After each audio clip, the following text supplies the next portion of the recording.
com as quais nós crescemos, nós moldamos a nossa consciência, nós alicerçamos a nossa base de estruturar a nossa convivência comum, e nós carregamos sobre isso. No budismo, é chamado de Sambata.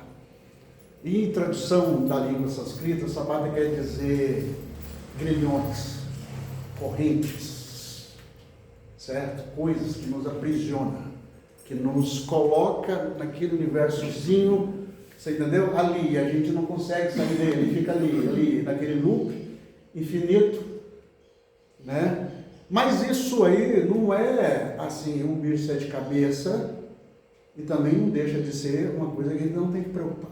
Sabata. Aqui na frente depois vai ter um escrito. Então, o que acontece?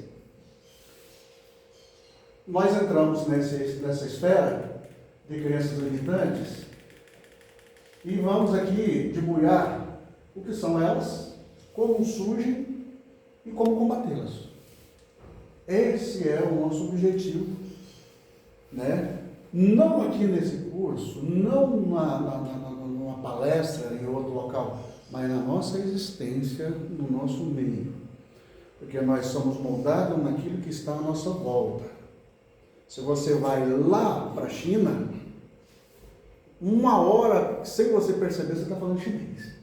Você está comendo cachorro, né? Lá come, natural, né? Comendo insetos né? E outra coisa. Se for para o México, a mesma coisa. Então, nós somos moldados no ambiente com o qual nós vivemos, né? E a crença limitante está aí. Nós pegamos essa esfera e trazemos ela para o nosso inteto maior, que é o nosso íntimo.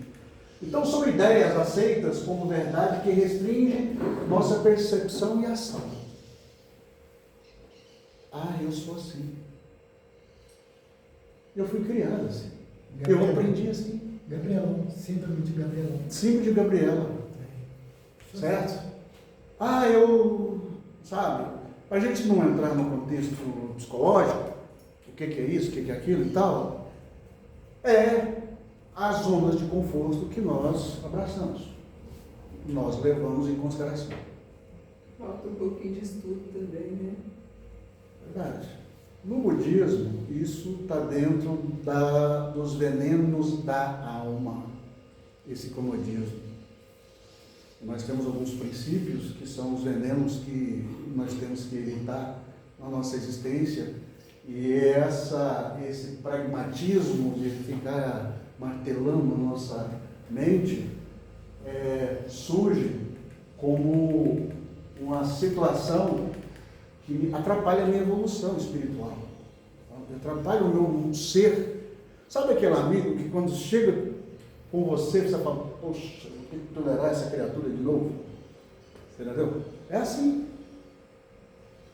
Sabe, tem pessoas que é assim, e isso abrange, que a gente tem que analisar, e nós vamos entrar nisso mais na frente, de vários fatores: inconsciente, consciente, aceito, não aceito, aberto, não aberto, colocado, não colocado. Existe N questões, certo? Dentro desse hemisfério.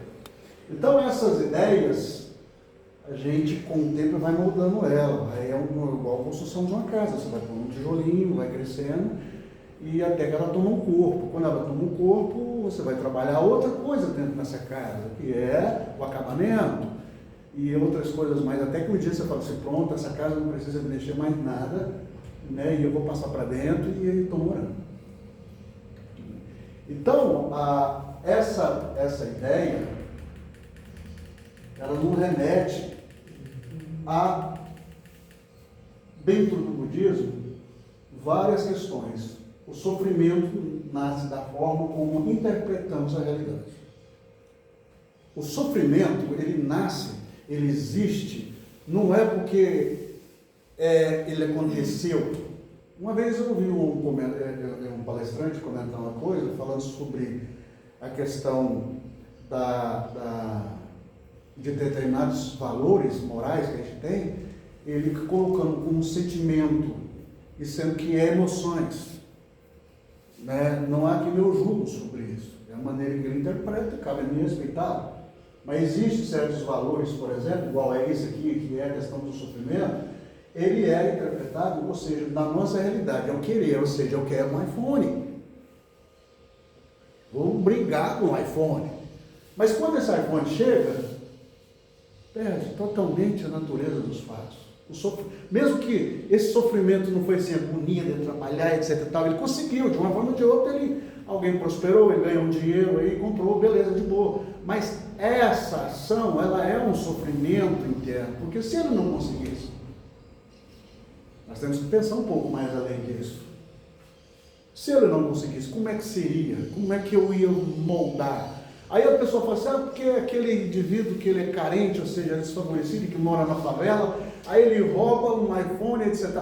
Mas analisa a coisa de um outro ângulo, porque ele tem necessidade de querer. Aí que mora o perigo. Eu tenho necessidade de possuir, de ter. Isso é humano, uma questão que nasce com você. Essa existência de possuir. A questão do pertencimento, de eu pertencer, certo? É baseado nisso, é de eu ter. E eu tenho que filtrar isso da melhor forma para não... Pode puxar a orelha depois, viu?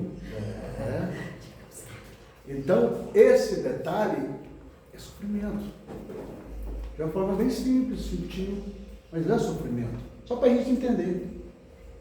Então, uma vez eu estava numa palestra numa igreja protestante, né, evangélica, eu vi um pastor fazendo uma pregação dele, ele falou um negócio que eu achei interessante, que tinha um menino que queria uma bicicleta, mas não tinha bicicleta, mas ele falava para todo mundo que ele ia pela bicicleta, né? Então, ele estava gestante dessa bicicleta, sabe? Ele já tinha concebido a bicicleta, certo? A vontade de ter era tão grande que ele já fez, antecipou a parte antes de pôr a mão na posse. Então é isso, gente. Nós, a minha vertente, a gente briga muito com isso, essa questão do sofrimento. O sofrimento para nós é produzido, porque é livre escolha você ir e voltar. É livre escolha você fazer o que é preciso e o que não é preciso. Então, essa questão de conflito existencialista, ele está na família, na cultura, na religião, na escola e nas nossas experiências, certo? Ele está dentro desse contexto porque ele abarca um sentido que a gente vai ler aqui agora uma ideia desse apresentado. Benjamin é um rapaz de cor. Não há pai na vida dele. Ele chegou a nós com tremendas desvantagens. Não há motivo para não fazer melhor do que ele. O que é com vocês, crianças? Vocês não lutam o suficiente. Deviam se envergonhar. Benjamin, quantas você acertou? Nada. 9? Ai, Benjamin, isso é ótimo. Não, 9, senhora Williamson. Ele disse nada. Eu sou burro. Não é não. Você é um menino inteligente. Escuta aqui. Você não está usando essa inteligência. Você não foi feito para fracassar, Benny. Continue tirando notas como essas e vai passar a vida toda varrendo o chão numa fábrica. Não é a vida que eu quero para você.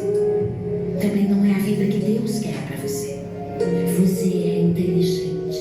Vamos ter que usar a imaginação. Eu não tenho isso. Claro que tem. Todo mundo tem imaginação. Não eu. Mãe, meu cérebro não funciona. Ele, seu cérebro funciona. Não, mãe. Você tem um mundo todo aqui. Sabe o que é isso? Isso é outro mundo, Betty. Você acaba de entrar num outro mundo. Você só tem que enxergar além do que vê. Ei, Benny, você era o cara mais burro da classe. Mas sabe o que disseram no Cronkite no jornal de ontem? Que você é o cara mais burro do mundo. Eu lembro a história de um médico missionário. Mãe, eu quero ser médico. Um médico missionário, igual que o pastor Forte falou. Você pode ser o que quiser nessa vida, contanto que trabalhe para Deus não vai abandonar vocês.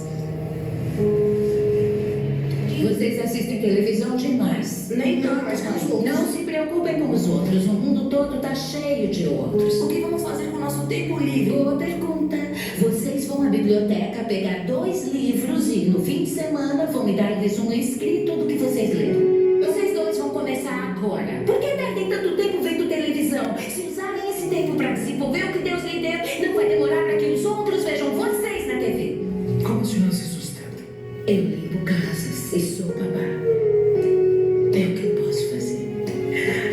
Eu sou muito burra. Eu nem sei ler.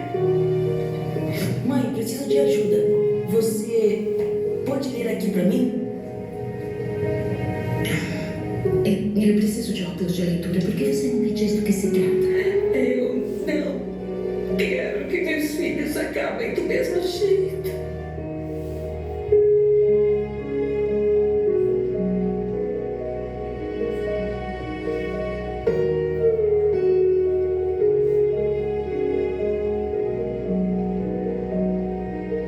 Meus parabéns. Está muito melhor. Benjamin, quantos você acertou? 24 de 25. O Johns Hopkins aceita apenas 2 alunos por ano para residência em neurocirurgia. Esse ano temos 125 inscritos. Então, por que acha que devemos aceitar? Eu tenho boas notas e excelentes recomendações, como todos os outros também têm. Um neurocirurgião, oh meu Deus. Mas me diga uma coisa. Por que você decidiu ser médico de cérebros? Ele é um milagre. Acredita em milagres? Acredito que todos podemos fazer milagres. Venha aqui. Esse é o canal. A fonte é a inspiração para realizações realmente fantásticas. Doutor, segundo essas fichas, ele pode estar anêmico. Eu não acho que... O que você acha não importa. Faça o que eu digo. Se não mudar sua atitude, eu posso tirá-lo da neurocirurgia antes que você diga, falou, meu. Você operou esse homem sem nenhuma supervisão, sem nenhuma permissão. Você colocou esse hospital num enorme risco legal. Se esse homem morresse, sua carreira teria terminado. Fez muito bem, Dr. Carson. Meus parabéns por ter tomado a decisão correta, apesar das possíveis consequências. O médico disse que ela é epilética e mentalmente retardada. Não, eu posso te afirmar que ela não é. Acha mesmo que pode me ajudar? Eu vou tentar. Só vai demorar um pouco para sabermos se ela pode se mover ou falar. Mamãe. Pai. Meu Deus.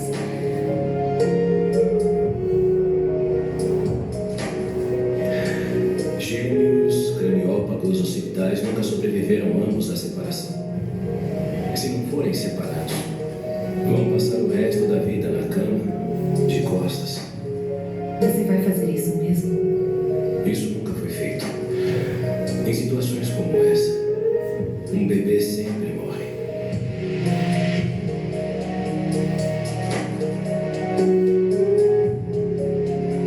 Mas infelizmente nós perdemos os bebês.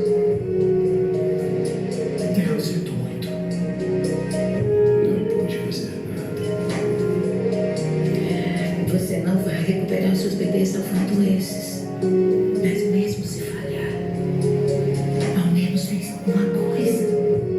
Você pode fazer isso. Claro que pode. Você tem o mundo todo aqui. Você só precisa enxergar além do que vê. Se você não tiver a solução, ninguém vai ter. Eu vou operar.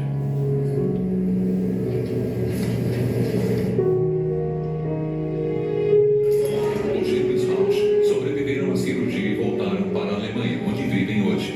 Desde então, Ben Carson operou um total de 5 pares de gêmeos craniópagos.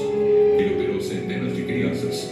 E a hemisferectomia agora é um tratamento aceito para crianças propensas a frequentes e severas convulsões.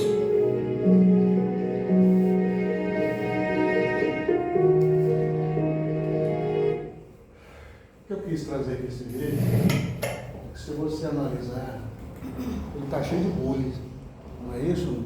No ambiente que ele foi criado, no ambiente que ele foi gerado, no ambiente que ele convivia, ele enfrentou a questão da as crenças limitantes. E isso não deixou ele se abater ao fato dele se tornar um neurocirurgião, certo? E acabar fazendo cirurgias, apresentando ao corpo docente do hospital realidades que todos tinham medo, porque estavam presos em crenças limitantes. E isso nos combina com a nossa realidade. Nós temos nossos filhos que a gente cresce ao nosso lado, a gente tem que ter muito cuidado com o que faz, com o que fala, com o que executa, porque eles são mentes ainda em formação, onde a crença limitante vem trazendo esses grilhões que estão no resto da vida. Eu tenho crenças limitantes da minha família, como todos nós temos, coisas não muito salutares, mas eu consegui superar isso, eu permiti coisas que nós vamos falar mais na frente, consegui dar a volta por cima. Não, primeira coisa, não culpo-os por isso, eles são vítimas como eu também. Tem um universo que está sempre em transição, sempre mudando. Quando ele tomou a decisão e falou assim, eu opero, ele jogou fora toda a crença limitante com a qual ele foi constituído. Ele teve convivência com ela. Então a gente tem que aprender a contornar essa situação, porque dentro disso aqui só tem algumas, entre várias, mas se a gente não aprender a fazer isso, a gente vai ficar nesse loop eterno, nesse círculo eterno de fazer a mesma coisa. Eu vou para a igreja, eu vou para a igreja, eu vou para a igreja, eu vou para a igreja, eu vou para o salão de forró, de festa. Não interessa a natureza. Quando eu começo a fazer algo que já não está produzindo um efeito contrário, ele se torna normal na minha existência, certo? A gente tem que parar e pensar um pouco. Está ficando muito cômodo dentro dessa realidade. E a gente que é pai e avós, que eu sou avô, a gente, igual eu disse, a gente tem que ter muito cuidado com o que fala, com o que faz e com o que se manifesta. Tempo desse que o menino chegou, ele gosta de ouvir um som do carro, aquela coisa, e ouvindo aquelas músicas, aí uma letra lá bem gratificante para ouvir. E a minha neta, está com 8 anos, ela, eu peguei e começou a tomar com ela, eu peguei depois, essa manhã depois, ela para fazer a mesma coisa, você não tem direito de falar nada. Né? Então a gente tem que ver essas questões, para a gente não bater de frente, e amanhã depois a gente tem que escutar. Então, dentro dessas crenças limitantes, no budismo temos as 4 novas verdades, que é o sofrimento, a causa, a cessação, que é eliminá-la, e o caminho, que é a iluminação. O Buda nos ensina que nessa existência cíclica, esse universo de samsara, que é nascer e morrer, nascer e morrer, nascer e morrer, que é a base de tudo isso, ele é uma purificação do corpo. A minha existência como ser humano, a primeira coisa é um templo. Ele é um templo absoluto, sagrado. Foi-me dado nas esferas espirituais essa oportunidade de vir e honrá-lo na minha transformação desse universo de mundo. Né? Então eu passo pelo sofrimento, pela causa, pela sensação do sofrimento e o meu caminho de transpor esse universo. E as crenças limitantes é uma das bases dentro desse universo aqui das 4 novas verdades. Ele não veio trazer, segundo nossos estudos, até onde a gente consegue ver, ele não veio impor nada. Isso é um caminho que nos dá um retorno em determinado tipo de valores dentro da nossa esfera. Particularmente, eu me sinto bem Tem pessoas que estão lá e não se sentem bem. É igual uma fruta. Se você tira ela antes da hora, ela vai amadurecer, mas não é da mesma forma que ela amadureceria no pé. No seu lugar de origem, até dar o ponto, o tempo certo para que você fizesse a colheita. Se você é um agricultor e planta algo e colhe antes da hora, você vai vender um produto que não é de boa qualidade, não tem essa... que traz esse universo para dentro do consumo. Você vai comprar um arroz, ele foi tirado novo demais, ele vira uma papa, né? Que não é o arroz velho, tem que ser velho, e o feijão ele tem que ser novo. Não existe essa regrinha no meio do pessoal que planta. Então é o seguinte, o apego das ideias, aquilo que eu disse, eu sou assim. Eu sou assim. Eu me vejo assim. Estou nem aí o que os outros pensam de mim. Sabe? Já é tarde para mudar, estou velho, já não vai. Gente, não é, o Evangelho não é bem claro, uma parte que fala assim, que se você não procurou uma, né, assim, eu vou falar do meu entender, não andou no caminho certo e tal, mas na hora que você está ali no seu leito de morte, você arrependeu, foi o que aconteceu com o ladrão, ao lado de Jesus ali, não foi? Entre dois ali, um blasfemando e o outro. Jesus, quando tiveres no seu parede, lembra de mim. Ainda hoje tu estarás comigo. Você entende? Então essa mudança a gente tem que tirar da nossa existência. Não é vamos tirar uma camisa, uma roupa, não é isso, mas trabalhar isso constantemente. Para quem me conhece, sabe que eu tenho um hábito de distribuir balinha, né? Tem gente que acha que isso é bobeira. Acho que qual o sentido disso? Gente, através de uma balinha, eu tiro um sorriso de uma pessoa. Eu tiro ela do eixo. Eu tiro ela do automático. É você entrar no elevador e falar, bom dia, com um sorriso no rosto. O elevador, eu já disse isso aqui e volto a frisar de novo, o elevador é um espelho. Quem mora em prédio sabe disso. Ali você encontra uma escola fantástica. Você entra no elevador, você encontra pessoas que são receptivas, pessoas que são contrárias, e tem pessoas que são neutras. Você acha que ela está ali por estar. Né? Então, nós temos que fazer isso dentro desse contexto, de quebrar esses grilhões, para a gente não ficar amarrado muito tempo, sabe? Dentro de alguns detalhes, inclusive em Miktab, que é em sânscrito, que é a impermanência do ser humano, sabe? O não eu. Quantos aqui de nós que consegue entender a sua própria natureza, sem julgar, sem trazer nenhum tipo de esperar, porque o fulano, ciclano, não, nós estamos falando de você. Naquele vídeo ali, teve uma parte que, sabe, aquele vídeo me mexeu muito comigo, ali tem muitas informações subliminares ali, se você parar para analisar. Ela falou, mas todo mundo, eu falo, mas todo mundo não resolve o problema, eu estou preocupado com você. Né? Mas se todo mundo mata, eu vou matar também? Se todo mundo bebe um copo de veneno, eu vou beber também? Ou porque todo mundo está feliz, eu vou ser feliz também? Porque tem dois pesos, duas medidas. O budismo não é a linha do meio. Muitas vezes você está feliz e está feliz demais e não é bom.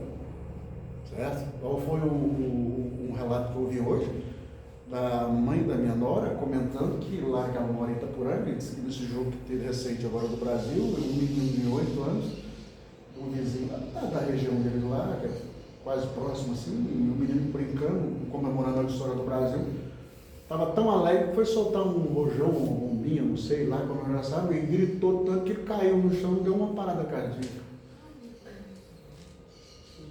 Bom, e nós temos que ver o outro lado, às vezes não sabia, mas eu estou mostrando para vocês a natureza do fato. Não é que é certo, não é que é errado. Não era errado dele ser Você entendeu? Mas o que culminou a situação nesse aspecto, né? E a insatisfatoriedade das pessoas. Nós somos insatisfeitos com as coisas. Nós não, às vezes nós temos aqui uma posse que a gente levou tempo para que a gente conseguisse ela, a gente batalhou por ela, mas quando ela chega na nossa mão e passa a ser domínio seu, vocês podem notar, algo dentro de você muda. Já não tem mais certo valor, já não passa a ter certo, porque você deixou de brigar por aquilo, né? Você deixou de fazer algo por aquilo. Por isso que nós usamos a impermanência, ou seja, para nós nada é permanente, é impermanente. Isso aqui é algo que um dia vai acabar. Eu não posso me apegar nele. Não posso pôr minha vida naquilo.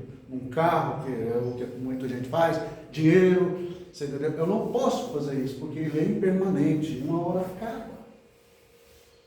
Certo? Ele não vai ficar a vida inteira. Igual, por exemplo, tem um livro de Augusto Cury, que eu até recomendo, como aquele filme também, que é de 2009,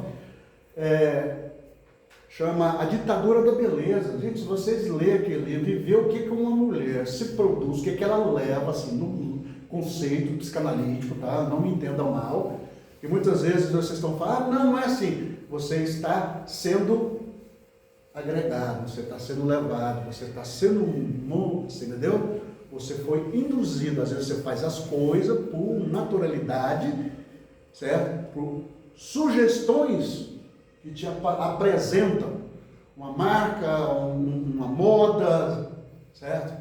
Mas se você for analisar pelo lado crítico, pelo lado da razão, certo? É um sofrimento.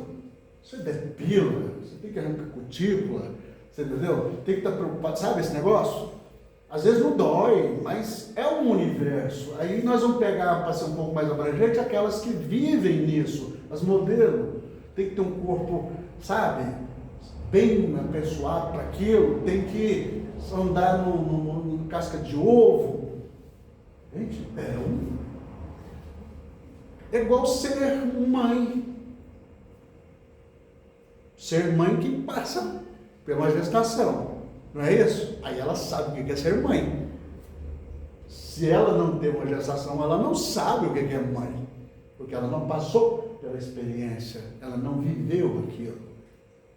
Nós homens, por exemplo, não temos essa divindade. Nós vamos morrer, né? Sem saber o que é ser mãe. Porque nós somos pais depois de 9 meses. Você vê tanto que nós somos atrasados. Nós somos pais depois de 9 meses. A mãe é mãe 9 meses antes da nossa frente. E o pai é só depois de 9 meses. Certo? Então, a gente vai entrar agora já nos momentos finais. Parabéns, pessoal igreja. Então, no budismo nós temos esses grilhões com os quais eu estava comentando, que são formações mentais condicionadas, são padrões repetitivos, sem que nós percebemos. Tem hora que você fica fazendo coisa e você não sabe o que está fazendo. Esse tic-tac, esse igual relógio. Um dia que o relógio para de bater, acho que agora não tem mais isso, todo mundo hoje usa eletrônico, mas aqueles antigão, tic-tac, o dia que ele para de tocar, todo mundo preocupa. Fica acostumado tanto com o tic-tac do relógio, que o dia que ele parou ficou uma lacuna na nossa existência. Então, isso são crenças com as quais nós limitamos. Nós não podemos nos apegarmos a determinadas coisas tão profundas assim. Ah, mas como eu faço? Não sei. A única coisa que eu sei é que não é bom. Porque cada pessoa é um rio, cada pessoa é um universo. Cada pessoa é uma entidade que é diferente de qualquer outra que possa existir. Então, é você que vai achar o seu caminho. É você que vai falar assim, bom, aqui que eu estou me sentindo bem. É aqui que eu estou conseguindo pousar a minha condição de ser humano.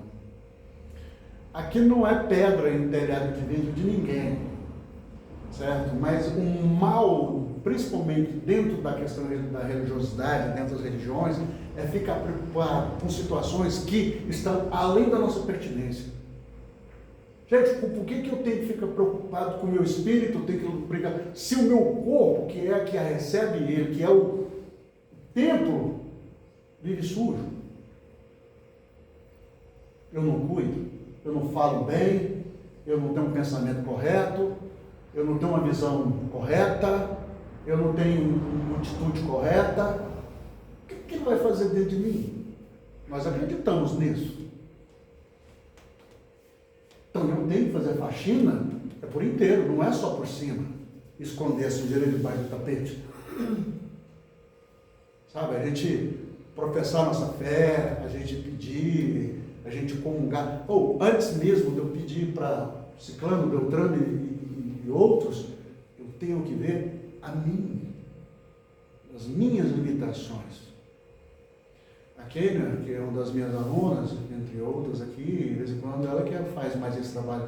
Estão pedindo o reiki à distância, para o fulano e tal. Nós temos esse trabalho, desenvolver, para mandar pensamentos positivos para aquele indivíduo que se encontra num processo, sabe? Que não é tão assim satisfatório no meu momento para ele.